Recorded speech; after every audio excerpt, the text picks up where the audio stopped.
कृष्णा सभी को। कल हमने 15वां अध्याय समाप्त किया था और आज हम 16वां अध्याय शुरू करने जा रहे हैं। तो अध्याय शुरू करने से पहले आइए हम मिलकर वंदना करते हैं। ओम श्री परमात्मने नमः।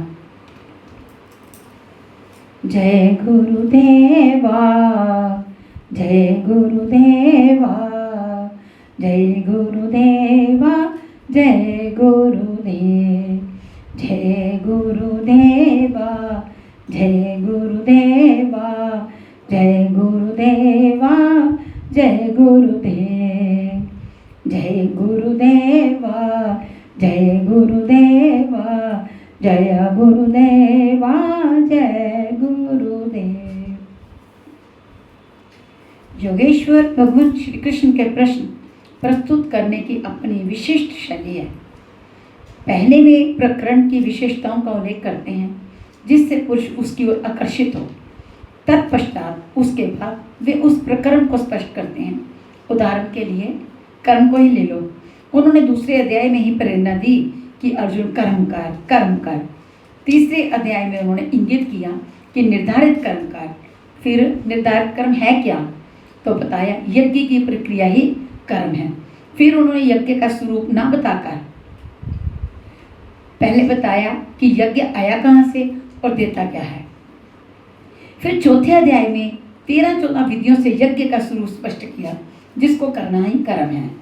यह कर्म स्पष्ट होता है जिसका शुद्ध अर्थ है योग, चिंतन, आराधना, जो मन और इंद्रियों की क्रिया से संपन्न होता है।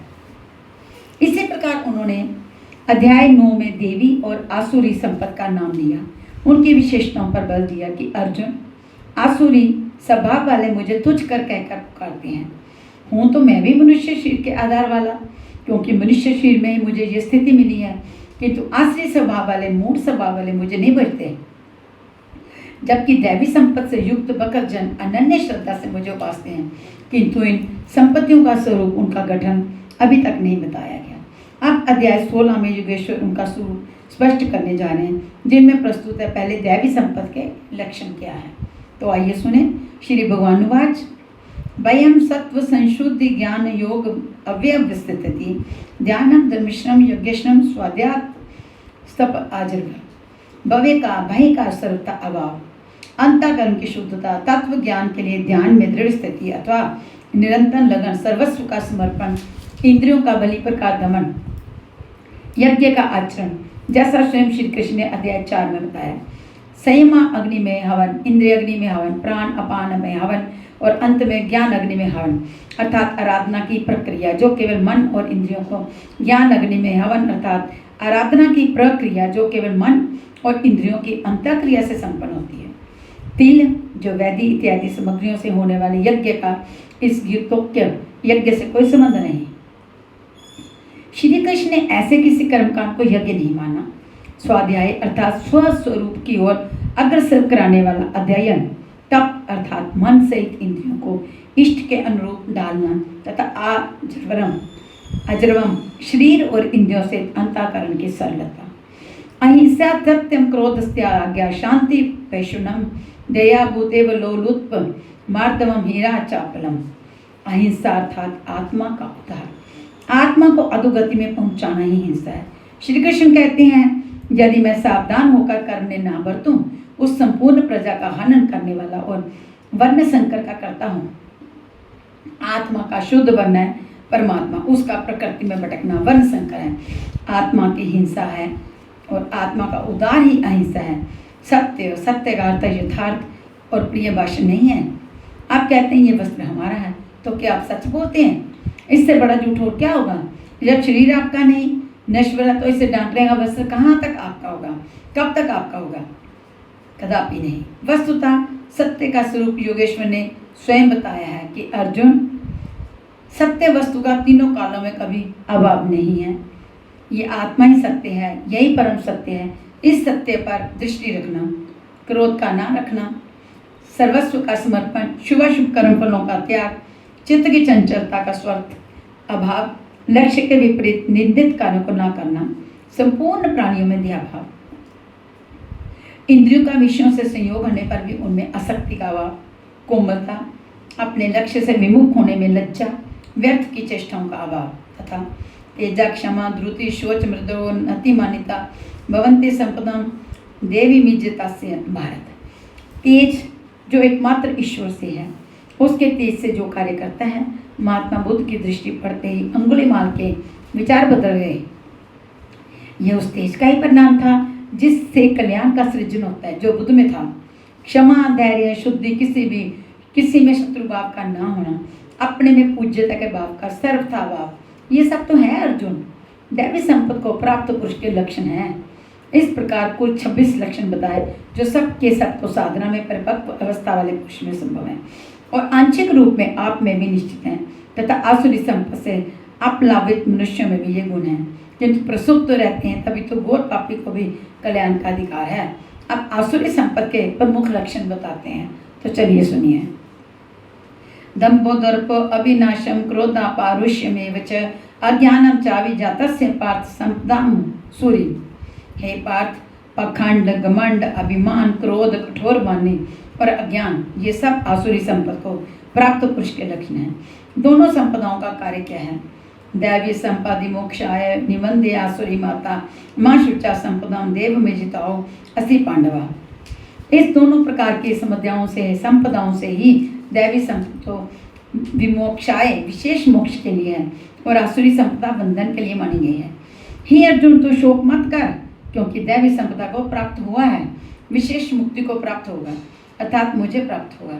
ये संपदाएं रहती कहाँ हैं? दो भूत सर्गो लोके अस्मिन् देव आसुरेवं च दैवो विस्तृशा प्रोक्तम आसुरम पार्थ में शृणो। हे अर्जुन, इस लोक में भूतों के स्वभाव दो प्रकार के होते हैं, देवों के जैसा और असुरों के जैसा। जब हृदय में दैवी संपदा कार्य रूप ले लेती है तो मनुष्य ही देवता है, और जब आसुरी संपद का बाहुल्य हो तो मनुष्य ही असुर है। सृष्टि में ये दो ही जातियां हैं, वह चाहे अरब में पैदा हुआ है चाहे ऑस्ट्रेलिया में कहीं भी पैदा हो, बशर्ते हैं कि इन दो में से ही। अभी तक देवों का स्वभाव विस्तार से कहा गया, अब असुरों के स्वभाव को मुझसे विस्तार पूर्वक सुन। प्रवृत्ति च निवृत्ति च जना च विदुरा सुरा न शोचम न पीचाचारो न सत्य तेषु विद्यते। हे अर्जुन, असुर लोग कर्म में प्रवृत्त होने और अकर्तव्य कर्म से निवृत्त होना भी नहीं जानते, इसलिए उनमें ना शुद्धि रहती है, ना आचरण और ना सत्य। उन पुरुषों के विचार कैसे होते होंगे? असत्यम प्रतिष्ठित जगदहाश्रम अप्सर पर संभूतम किम्यन्य काम हेतु कम। ये आसुरी प्रकृति वाले मनुष्य कहते हैं कि जगत आश्रय रहित है, सर्वथा झूठा है और बिना ईश्वर के अपने आप स्त्री पुरुष के संयोग से उत्पन्न हुआ है, इसलिए केवल भोगों को भोगने के लिए ही है, इसके सिवाय और क्या है? तो कहते हैं एताम दृष्टिम वष्टभ्य निष्ठात्मानो अल्प बुद्धिया प्रवंतु अग्रकर्माणा क्षयाय जगतो अहिता। इस मिथ्या दृष्टिकोण के अवलंबन से जिनका स्वभाव नष्ट हो चुका है, वे मंद बुद्धि अपकारी क्रूर कर्मी मनुष्य केवल जगत का नाश करने के लिए ही उत्पन्न होते हैं। कामाश्रित्य दुष्पुरम दंभ मान मदान्तिवा मोहात् गृह्यत्वा साधग्रहा न प्रवंतन्ते अशुचिव्रता।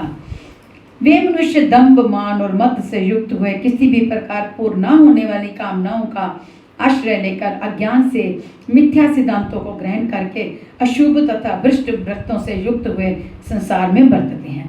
वे व्रत भी करते हैं, किंतु व्रत भ्रष्ट क्या है? भ्रष्ट क्या है? चिंताम परिम्याम च प्रलयांता मुपुश्रिता कामोपभोग परमा एता विदिति निश्चिता। वे अंतिम श्वास तक अनंत चिंताओं के लिए रहते हैं और विषयों को भोगने में तत्वर बस इतना ही आनंद है, ऐसा मानते हैं। उनकी मान्यता रहती है कि जितना हो सके भोग संग्रह करो, इसके आगे कुछ नहीं। आशा पाशात शैव दद्वा काम क्रोध परायणा इहंते काम भोगार्थ मन्यान्य ये नार्थ सज्जनान। आशा रूपी सैकड़ों फांसी से ही लोग मर जाते हैं। यहाँ सैकड़ों फांसियों से बंधे हुए काम क्रोध के प्रायण विषय भोगों की पूर्ति के लिए अन्यायपूर्वक घन आदि बहुत से पदार्थों को संग्रह करने की चेष्टा करते हैं, तथा धन के लिए वे रात दिन असामाजिक कदम उठाया करते हैं। आगे क्या कहते हैं, तो चलिए सुनिए। इदमद्मया लब्धमिमं प्राप्स्य मनोरथम इदमस्तीदमपि में भविष्यति पुनर्धनम। वे सोचते हैं कि मैंने आज ये पाया है, इस मनोरथ को प्राप्त करूंगा, मेरे पास इतना धन है और फिर कभी इतना हो जाएगा। असोमय हता शत्रु निश्चय चायरानपि ईश्वरो अहमहम भोगी सिद्धो अहम बलवान सुखी। वह शत्रु मेरे द्वारा मारा गया और दूसरे शत्रुओं को भी मैं मारूंगा। मैं ही ईश्वर और ऐश्वर्य को भोगने वाला हूँ। मैं ही सिद्धियों से युक्त बलवान और सुखी हूँ। आड्यो अविजनिवास्मी को अन्य तो अस्ति सृदृशो मया यक्ष दास्यामी मोदिष्य इत्य ज्ञानी मोहिता। मैं बड़ा धनी और बड़े कुटुंब वाला हूँ, मेरे समान दूसरा कौन है। मैं यज्ञ करूँगा, मैं दान दूंगा, मुझे हर्ष होगा।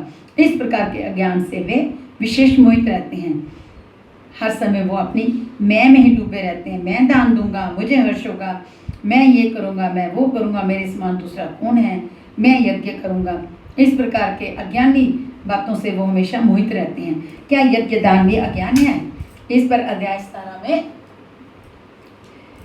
ये स्पष्ट किया है कि इतने पर भी नहीं रुकते बल्कि अनेक भ्रांतियों के शिकार रहते हैं। इस पर कहते हैं अनेक चिति विभ्रांता मोहजाल समावृता प्रसक्ता काम भोगेषु पतंति नरकेषु।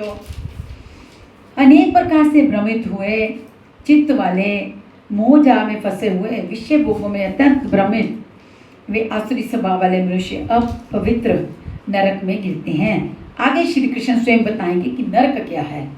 आत्म स्वभाविता स्तब्धता धन मान मदा निवता यजन्ते नाम यज्ञस्ते दम्भे नाविद्य पूर्वका। अपने आप को श्रेष्ठ मानने वाले धन और मान के मत से युक्त होकर वे घमंडी मनुष्य शास्त्र विधि से रहित केवल नाम मात्र के यज्ञों द्वारा पाखंड से यजन करते हैं। क्या वे यज्ञ करते हैं जैसा श्री कृष्ण ने बताया है? नहीं, उस विधि को छोड़कर करते हैं, क्योंकि विधि योगेश्वर ने स्वयं बताई है। अध्याय 4 24 और 33वां श्लोक तथा अध्याय 6 10वां और 17वां श्लोक। अहंकारम बलम दर्पम कामम क्रोधम च संश्रिता मामात पर देहुषु प्रदीप शंतो अभ्यसूयका। वे दूसरों की निंदा करने वाले अहंकार, बल, घमंड, कामना और क्रोध के परायण हुए पुरुष अपने और दूसरों के शरीर में स्थित मुझ अंतर्यामी परमात्मा से द्वेष करने वाले हैं। शास्त्र विधि से परमात्मा का सुमिरन एक यज्ञ है। जो इस विधि को त्याग कर नाम मात्र का यज्ञ करते हैं, यज्ञ के नाम पर कुछ न कुछ करते रहते हैं, वे अपने और दूसरों के शरीर में स्थित मुझ परमात्मा से द्वेष करने वाले हैं। लोग द्वेष करते ही रहते हैं और बच भी जाते हैं कि आज अब ये भी बच जाएंगे। इस पर कहते हैं नहीं, तानम दिशता क्रूरान संसारेषु नराधमान क्षिपामज यस्त्रमशु भावाना सुरेश्वेव जोनिषु। मुझसे द्वेष करने वाले उन पापाचारी क्रूर कर्मी नराधमों को मैं संसार से निरंतर आसुरी योनियों में ही गिराता हूँ। जो शास्त्र विधि को त्याग कर यजन करते हैं वे पापी योनि हैं। वही मनुष्यों में अधम है, इन्हीं को क्रूर कर्मी कहा गया, अन्य कोई अधम नहीं है। पीछे कहा था ऐसे अधर्मों को मैं नरक में गिराता हूँ, उसी को यहाँ कहते हैं कि उन्हें अजस्त्र आसुरी योनियों में गिराता हूँ। यही नरक है। साधारण जेल की यातना भयंकर होती है और जहाँ अनवरत आसुरी योनियों में गिरने का क्रम कितना दुखित है। अतः दैवी संपत्ति के लिए प्रयत्नशील रहना चाहिए। आसुरी योनि मापना मूढ़ा जन्मनि जन्मनि माम प्राप्य कौनते ततो यंत्य धमागति। कौनते मूर्ख मनुष्य जन्म जन्मांतर तक आसुरी योनि को प्राप्त हुए मुझे ना प्राप्त होकर पहले से भी अति नीच गति को प्राप्त होते हैं, जिसका नाम नरक है। अब देखें नरक का उद्गम क्या है। त्रिविधम नरक स्यदम द्वार नाशन मतामना कामा क्रोध सथा लोभ समान देत त्रयतम त्यजेते। काम, क्रोध और लोभ ये 3 प्रकार के नरक के मूल द्वार हैं। ये आत्मा का नाश करने वाले, उसे अधोगति में ले जाने वाले हैं। अतः इन तीनों को त्याग देना चाहिए। इन्हीं तीनों पर आसुरी संपत्ति की हुई है। इन्हें त्यागने से लाभ एते विमुक्तम कौनते तमो द्वारे स्त्री विनरम आचार्य त्यामना श्रेयस ततो जाति पराम गतिम। कौनते नरक के इन तीनों द्वारों से मुक्त हुआ पुरुष अपने परम कल्याण के लिए आचरण कर पाता है, जिससे वह परम गति अर्थात मेरे को प्राप्त होता है। इन तीनों विकारों को त्यागने पर ही मनुष्य नियत कर्म करता है, जिसका परिणाम परम श्रेय है। या शास्त्रा विधि सज्जते वर्तते काम करता ना सा सिद्धि मवा प्रोति ना सुखम ना पराम गति। जो पुरुष उपयुक्त शास्त्र विधि को त्याग कर, वे शास्त्र कोई अन्य नहीं इति गुहातम शास्त्रम, गीता स्वयं पूर्ण शास्त्र है, ये स्वयं श्री कृष्ण ने बताया। उस विधि को त्याग कर अपनी इच्छा से बरतता है, वह ना सिद्धि को प्राप्त होता है, ना परम गति को, और ना ही सुख को प्राप्त होता है। तस्माच्च शास्त्रं प्रमाणाते कार्य कार्य व्यवस्थितो ज्ञात्वा शास्त्र विधानोक्तम कर्मं कर्तुं मिहर्षसि।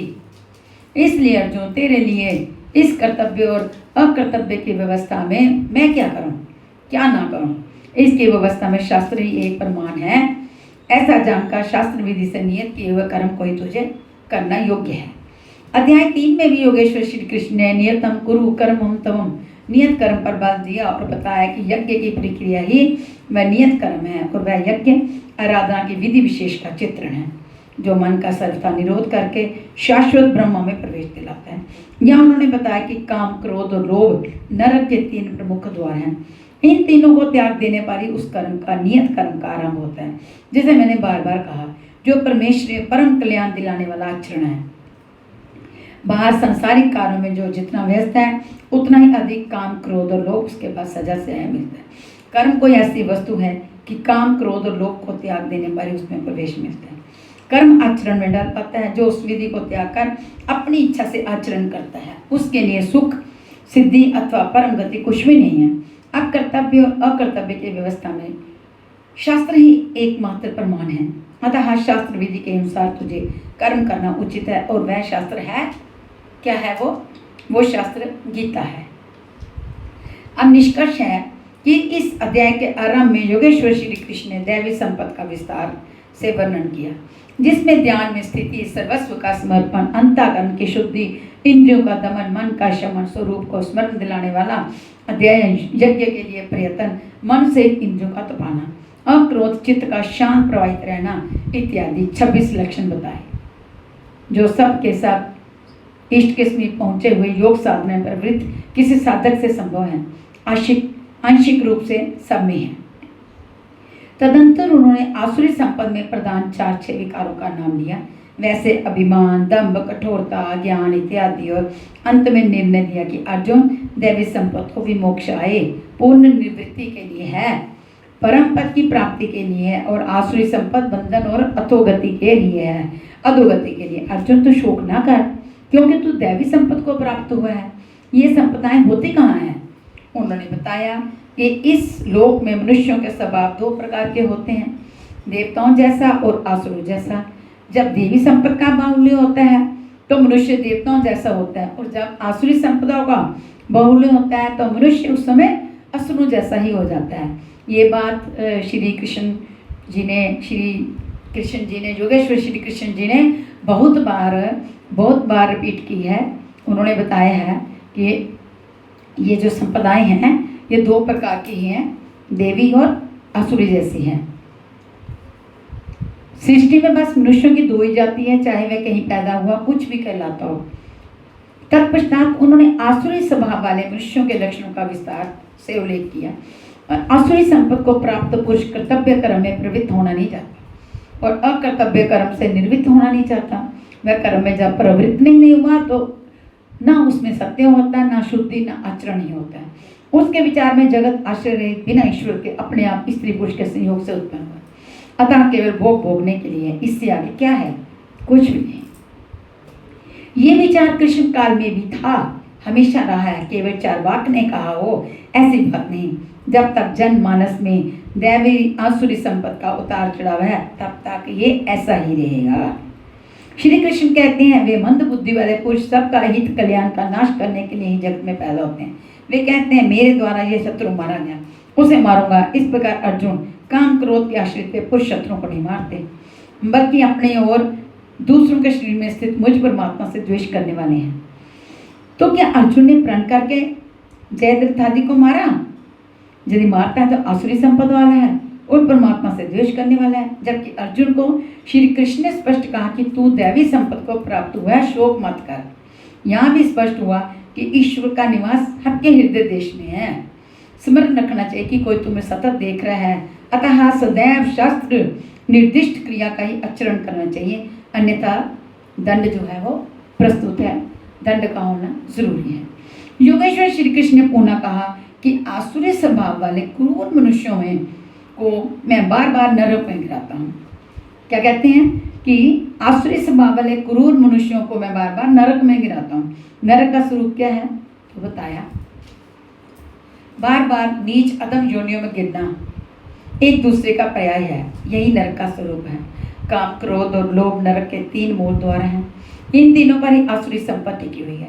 इन तीनों को त्याग देने पर ही उस कर्म का आरंभ होता है। जैसे मैंने कहा, जिसे मैंने बार बार बताया है, सिद्ध है कि कर्म कोई ऐसी वस्तु है जिसका आरंभ काम, क्रोध और लोभ को त्याग देने पर ही होता है। सांसारिक कार्यों में मर्यादित ढंग से सामाजिक व्यवस्थाओं का निर्वाह करने में जो जितने व्यस्त हैं, काम, क्रोध और लोभ उनके पास उतने अधिक सजस्याय मिलते हैं। वस्तुतः इन चीज़ों को त्याग देने पर ही परम में प्रवेश दिलाने वाले निर्धारित कर्म में प्रवेश मिलता है। इसलिए मैं क्या करूं, क्या ना करूं, इस कर्तव्य और अकर्तव्य की व्यवस्था में शास्त्र ही प्रमाण है। कौन सा शास्त्र है? यही गीता शास्त्र कि मन्य शास्त्र विस्तरे। इसलिए इस शास्त्र द्वारा निराध किए हुए कर्म, विशेष ज्ञात कर्म को ही तो कर। इस अध्याय में योगेश्वर श्री कृष्ण ने दैवी और आसुरी दोनों संपदाओं का विस्तार से वर्णन किया, उनका स्थान, मानव हृदय बताया, उनका फल बताया। अतः ओम तत्सिद्धति श्रीमद्भगवद गीता उपनिषत्सु ब्रह्म विद्यायां योग शास्त्रे श्री कृष्ण अर्जुन संवादे देवासुर संपद विभागो योगो नामा योर्षो अध्यायम।